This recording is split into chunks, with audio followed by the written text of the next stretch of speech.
Hello and welcome back to the Podium Podcast, where of course today it is the 2024 USA Grand Prix race review, in which Charles Leclerc took his 8th Grand Prix victory in a surprising victory, the least to say, around the Circuit of the Americas. Before I get into it, obviously, it's been a long time. It's been about a month since I've actually posted on this channel. I'm very sorry for that. It has been a crazy month, a good month, but I'm back. F1's back now. 2 triple headers on the bounce. Yeah, I'm ready for some racing. And of course, why not start with a decent race, to be fair? I mean, on paper, it looked like it was going to be more of a championship deciding race. But, I mean, Leclerc came from, 4th on the grid and just decided to prove everyone wrong and win by a landslide. But of course, let's get into it. Let's get into the start of it. Where, to be fair, the start was probably where Leclerc won the race. Because, of course, you had Lando on pole, you had Max Verstappen in second, you had Carlos Sainz in third, and then you had Charles Leclerc in fourth. So, of course, at the start, Lando and Max had, to be fair, an equal start. Sorry, I'm coughing a lot. But they had an equal start. They went into turn one, side by side. Of course, Max saw a door open on the inside. And, I mean, it's pretty basic, isn't it? But Lando, as it happens, failed to close the door on the inside. Max saw it coming. He sent it down the inside at the last minute. And, of course, he made Lando have to almost nearly get out of the way for him. Push Lando off the track at turn one. With both of them fighting on the exit of turn one, it allowed Leclerc and Sainz both to get through quite easily, especially Leclerc, who then took the lead of the race from fourth. So, I mean, you talk about, being there at the right moment. Well, I mean, Leclerc just proved it. I mean, did they have the fastest car? We don't know that for sure. I think come to Mexico and Brazil, if they still had the fastest car, then fair enough. But Leclerc saw his opportunity. It was the right moment at the right time, and he took it with both hands. And ultimately, for me, I think that's what won him the race. We go and say, the start is the most important part around circuits like this. Well, you know what? This is quick, easily shown that is definitely, definitely on people's minds, and that's why. I mean, we'll talk about this later, of course. But obviously, with Lando's problems at the start, is that maybe a reason for his poor form in the championship? Maybe. We'll get into it later. But obviously, then, the Monegasque took the lead, and I don't think he ever thought about the people behind him. By about lap 4, lap 5, he was out of DRS touch with Verstappen in P2. Of course, Norris was in P3. Norris was in P4 at the time, actually. Sainz was in P3, who had also a decent start. And it looked like Leclerc was pretty much getting away. And we talk about this again and again and again about DRS on the second lap. But even Verstappen couldn't get into the DRS range, which did show. Do Ferrari have pace? Maybe. I would agree. So I would agree with that. But obviously we'll see in Mexico and Brazil. Obviously by lap 2 or 3, Lewis Hamilton at turn 18 managed to replicate what his teammate did in qualifying and completely lose the rear of the car and end up in a gravel trap. Of course, it's a bit of a strange moment from Lewis. I don't think I've seen Lewis Hamilton crash or make a mistake by himself, which really does show how, I suppose, how phenomenal he is. But, I mean, it was a really poor weekend for Mercedes, especially with the car. I mean, they were spinning since FP1. I think they've definitely had some problems maybe with the rear of their car, especially with rear stability. And around the track, which has been newly surfaced, of course, it's not really welcomed, I would say. Of course, that caused a safety car. And after that, Leclerc, yet again, managed to break the DRS and really just set sail in front. I mean, Verstappen really didn't have... Of course, later on in the race, Verstappen was complaining about stability as well, and they had some sort of engine issue. But still, I mean, the Red Bull seemed quicker than, usual, but Ferrari was just on another level, I suppose. Of course, by lap 26, pretty much everyone had pitted except for the McLarens. Lando and Oscar were trying to do some sort of offset, and I was talking to some friends about this, and I was thinking, why not just go for the two-stop right there and right now? Push really hard, hope for a safety car. You're on fresher tires. You can push for the lead, because at that stage, you almost, especially for Lando Norris, I mean, you're down in P4. You've got Sainz ahead of you. You've got Verstappen, your title challenger, who's also taking a championship lead out of you with the sprint. Why not go for something different? You know the best you're going to get is a third position. And of course, even with the 5-second penalty, it didn't really matter anyway. But at least try and do something. And, they didn't offset by going long on the first. And try something different. You might not have the quicker car, but if you have the better strategy, as we saw in Leclerc with Monza, I mean, sorry, what was I saying? Yeah, Leclerc and Monza. I mean, you don't have to have the quicker car, you just have to have the better strategy. And if there was a safety car that came out, it would have played into McLaren's hands so nicely. It would have been unbelievable. But hey, I'm not an engineer, am I?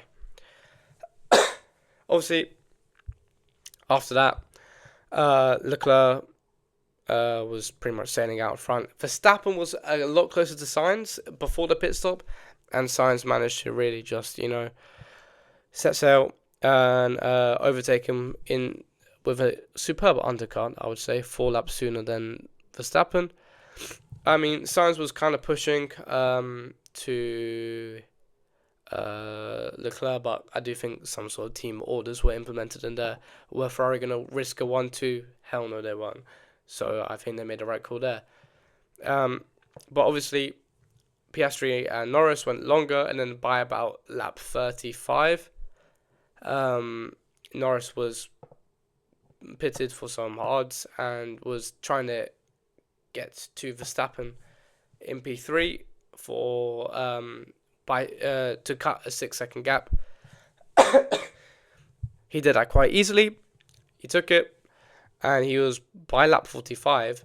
To be fair, he was in Verstappen's premise, but obviously it was very difficult to overtake a decent performing Max Verstappen, who pretty much, as you needed to in turn 1 and turn 12, the overtaking spots, just really positioned his car really well. And I mean, I don't know if this is down to Lando's poor driving or if it's down to Max's just a masterclass in defending, but it seemed that Lando just didn't have an answer for Max. And I mean, in turn 1, especially turn 1, it almost got repetitive for me.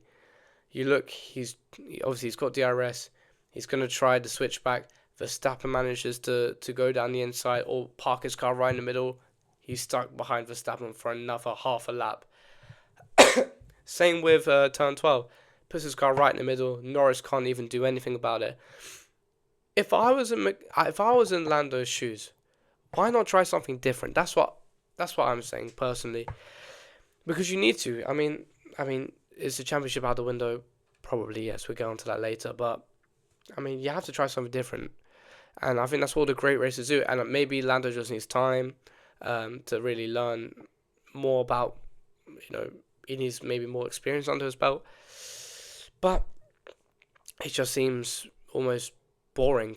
Well, I would be if I was in Lando's position, boring, just doing the same thing over and over again. But in lap 52, he managed to overtake, but it was really, it really just gave him a penalty.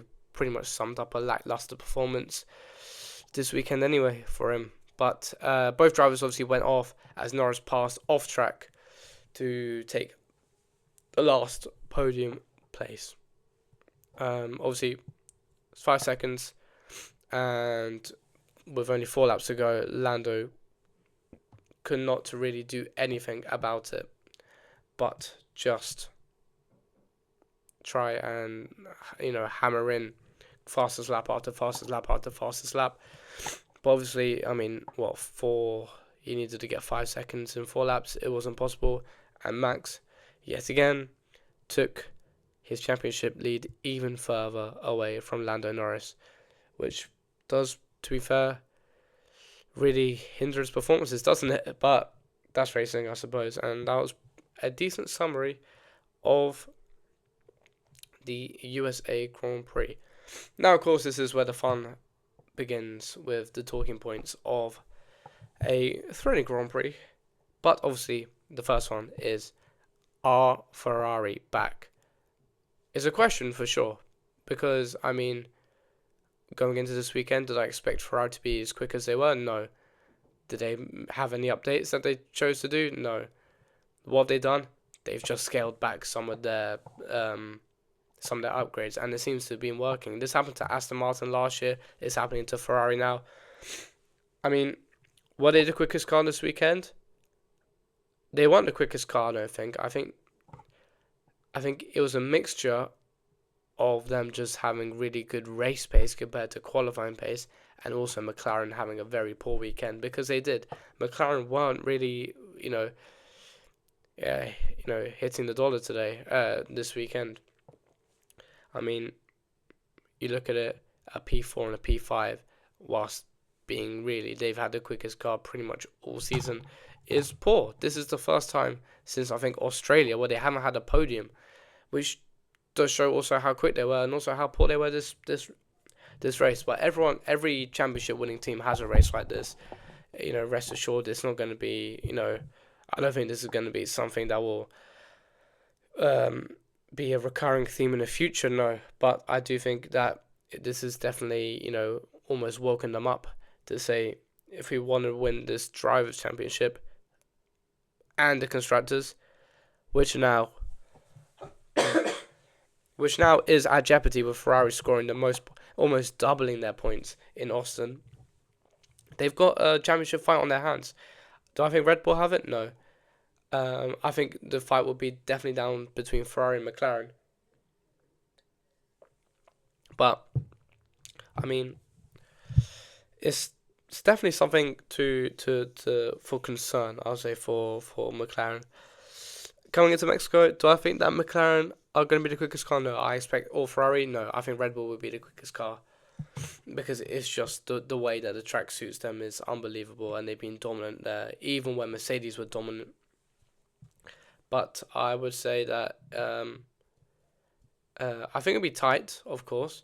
I don't think any race at least until the end of the season will be a straightforward race for any team or any driver. Maybe Vegas for Ferrari, actually, because they were quite good around there last year. But I do definitely think that there's a title fight. Ferrari are back in it, because I think they're only about 30 odd points behind. And yeah, I definitely think that, Ferrari are definitely a threat to McLaren's championship hope. Next talking point, I think, is definitely not the emergence of Max Verstappen, not the almost revitalization of Max Verstappen, but I would definitely say that Verstappen has found some sort of form this week. Will I say he found some sort of form in the race? No, but in the sprint, I think it shows he got pole, or sprint qualifying, he was the fastest. It's not pole, technically, but I think that he's found some sort of form. Is he the quickest driver out there? I still say he's definitely up there. Does he have the quickest car? No. And I think coming into Mexico, I do expect him to win. I'll be surprised if he doesn't. But, I mean, what was I going to say? Sorry, I forgot about it. I think Verstappen showed that he can still, even on a poor day for him, extend his championship lead, which shows how strong he's been. Not this season, not last season, the year before that, 2020. His consistency is what's kept him in the championship. And, I mean, this is a perfect example of it. I mean, you can't really complain. He's extracted the most out of the car. He's got a podium. He's won the sprint. He got sprint pole. In not the quickest car, I mean, he can't be angry at himself, I suppose. And he's extended his championship lead. What more could you want? It's making it harder and harder for Lando, which is what he wants at the end of the day. Of course, rookies is my third biggest talking point from um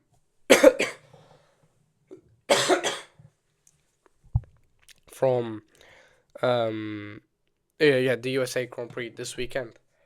Of course, you had, well, not rookies. Rookies. Obviously, Lawson's not a rookie, but he's just being introduced to the team.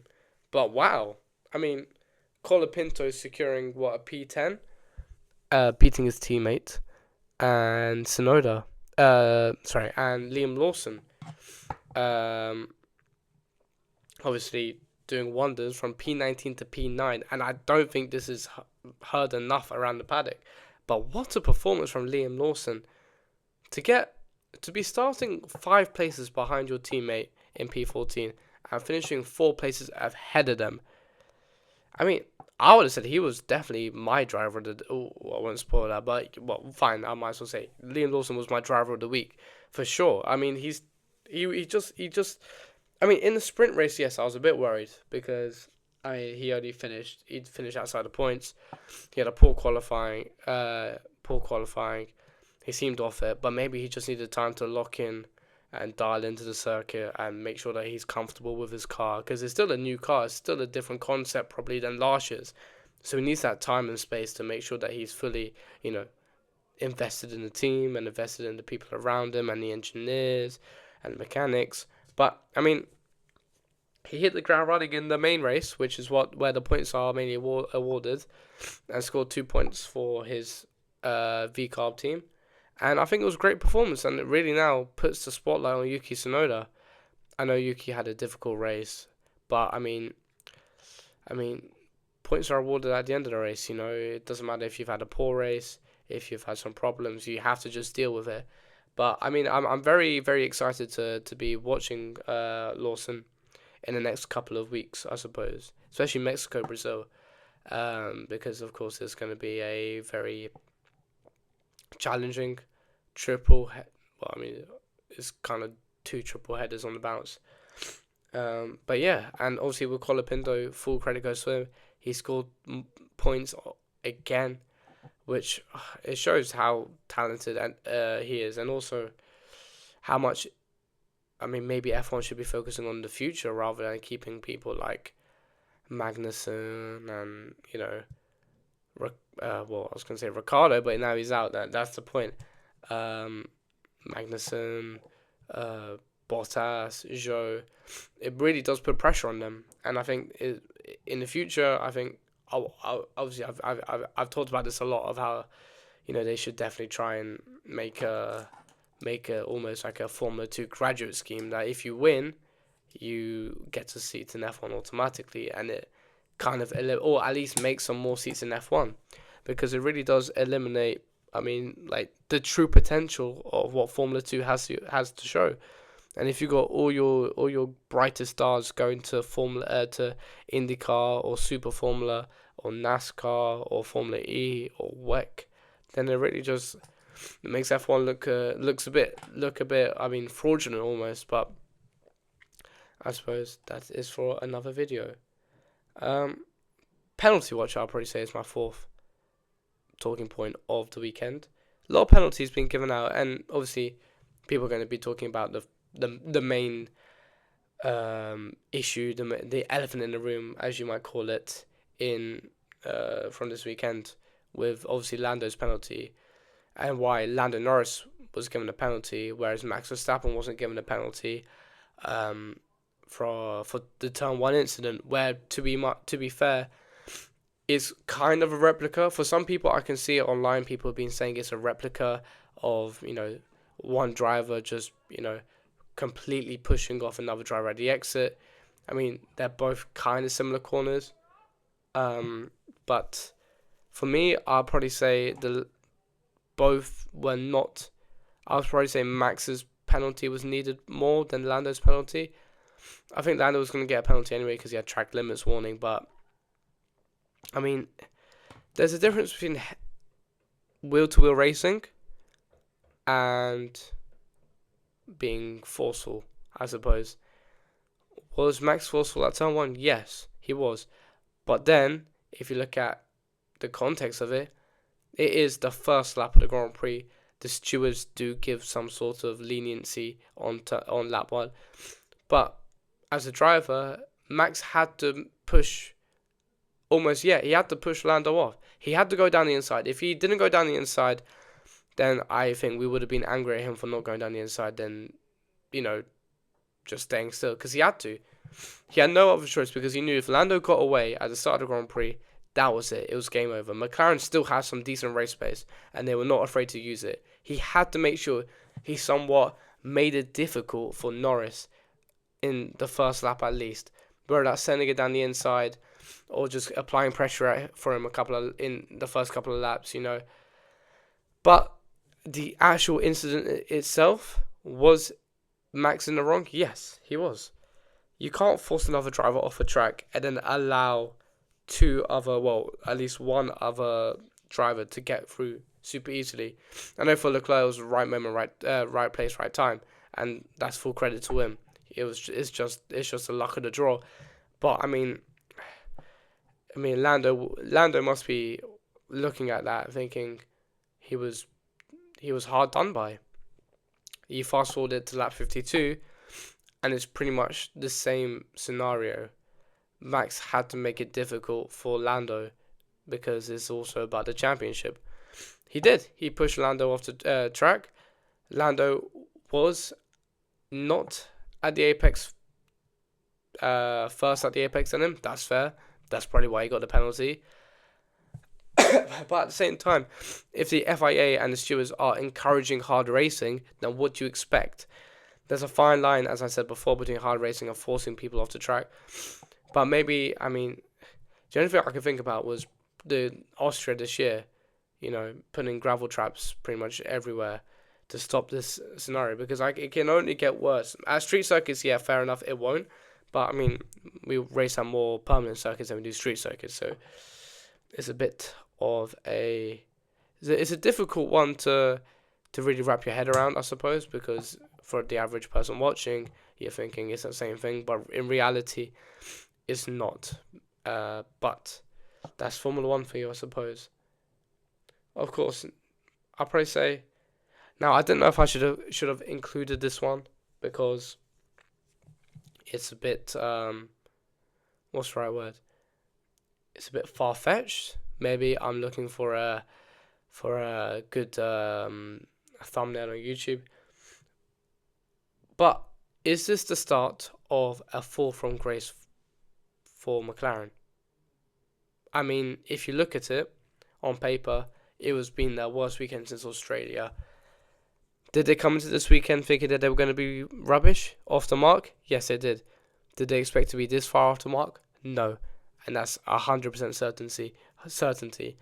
They said to themselves at, I think it was Silverstone, that they expect to be quick, or at least on the podium at every race. Yes, you could argue that they were supposed to be on the podium, but obviously Lando got his penalty. But even for Piastri, who, the season's been matching Lando there or thereabouts, was still a good 15 seconds off the top 3. Which does, obviously, we talked about, put the title at some sort of jeopardy, but I think that they should be okay come Mexico. If they're still off the mark, then I think the next 5 or so races will be a struggle for them. And I think they won't be thinking about the Drivers' Championship. They'll be more thinking about maybe the Constructors' Championship. Because I think right now the Drivers' Championship is gone for Lando. If you want my honest opinion, it's gone. I wouldn't say he's bottled it. I would probably say he's just not taking his chances as well as he should have. If you put someone like Max, the reason why Max Verstappen is a 3-time world champion is because he can take his chances well. Can Lando Norris replicate Max's driving? No, he can't. Can he replicate taking his chances as well as Max does? No, he can't. Is that down to a lack of experience? Yes. You need to give him time still. He's still 24, 25. He's still learning these regulations. Max has been in the sport for nearly 10 years now. So, I mean, you just need to give, I suppose, the driver time. But, I mean, boy oh boy, it must hurt for him heavily. Because I think, it was almost his championship to lose. Because at one stage, it was only 50 points with a lot of races to go. And you look at every single race from, I'll probably say, Miami, and you're thinking, if it was just this, or if it was just that, or if this happened, he could have won the world. He could have been so close to Max at the moment. Yo, what's up? Sorry, I thought that was someone at the door. Um, yeah, so that's what I'm saying. Obviously, Mexico and Brazil, they should be okay. Mexico, I think it would depend on how quick the Red Bulls are. I think they will be very quick, and I think it'll be more of this type of race where they can get the last spot on the podium. But we'll see. Moving on to now, probably my favorite part of the segment of the show. The winners and losers of the USA Grand Prix 2024. Of course, the biggest winner has to be the Scuderia Ferrari, because they have managed to surpass all expectations going. I don't think anyone this weekend really thought that Ferrari were going to be the quickest. I certainly didn't. I really didn't think they were going to be as quick as they were. But, hey-ho, it was a pleasant surprise. Would I say that they're going to be quicker in Mexico and Brazil? Maybe, we'll see. That'll be down for my predictions, which should go out on Thursday, I promise. But, yeah, they've managed to secure a 1-2. Leclerc could definitely take Lando for P2 in the championship. They can take the Constructors' Championship. If you're a Ferrari fan, if you're part of the Tifosi, life is very good right now. And I'll be very, very, very, what's the right word to say, optimistic for the next 5 races, finishing the season strong as well. Of course, I would like Sainz to also win, because that would be a nice send-off. But yeah, a really, really solid race from Ferrari. You don't hear that often. And I'm definitely interested to see what Mexico will bring for them. Of course, I'll probably say Verstappen has to be my next biggest winner.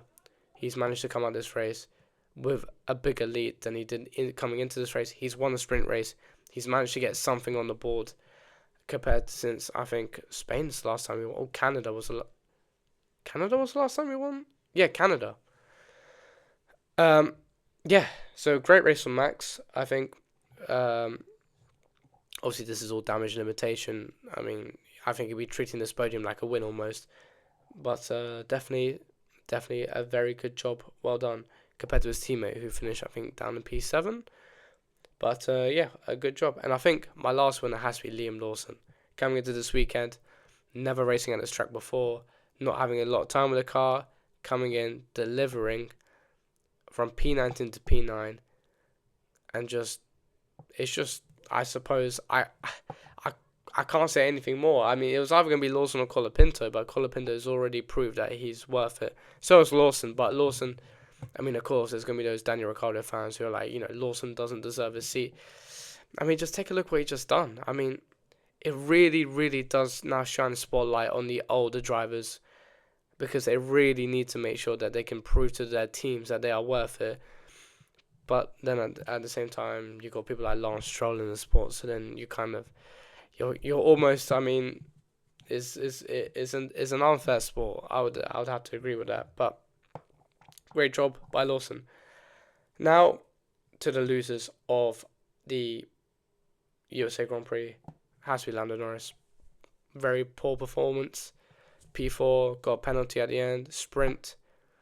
He just wasn't there. Qualified P4, stayed P4. I think he bottled the sprint as well, because he was looking like he was going to charge after Max, especially in the first couple of laps.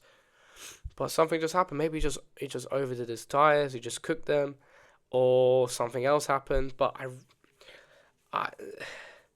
it's getting a bit repetitive now, isn't it? And from a Lando fan, it's not nice. It's not nice. It's kind of painful now at this stage.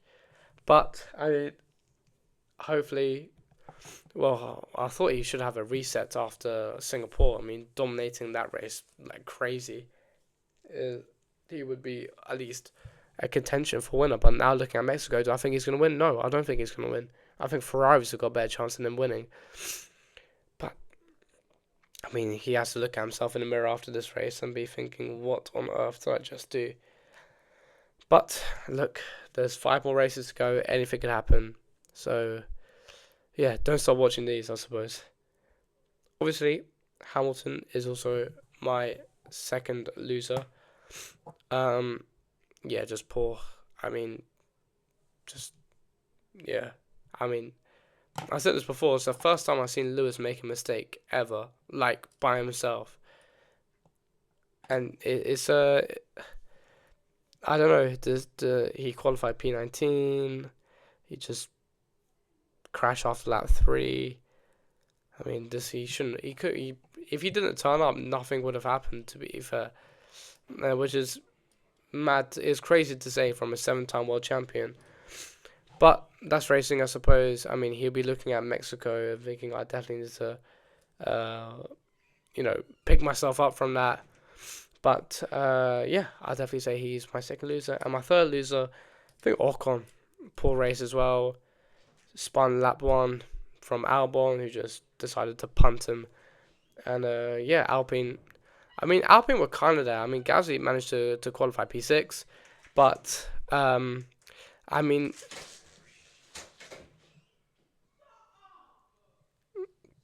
but yeah, I would say so that yeah, Ocon definitely had. He was my third loser of the week. Moving on to the championship. I think it's pretty much clear that Lando has failed to close in. I think also Leclerc has definitely made an indent on Lando's second place. And yeah, I think that's pretty much it. I don't think... Oh, and the rookies. Liam Lawson has managed to put Valtteri Bottas 23rd in the 20-driver championship. In the constructors, I mean, Ferrari have definitely closed the gap considerably. Yeah. So, yeah. Yeah, definitely. Leclerc has managed to get Ferrari into what? They're not even far off. They're only about 40 odd points behind McLaren. So, yeah, definitely. Oh, wow. They're about 40 points behind McLaren, and they're only 8 points behind Red Bull. So they're definitely going to take second. But I think that is a good place to wrap up my podcast.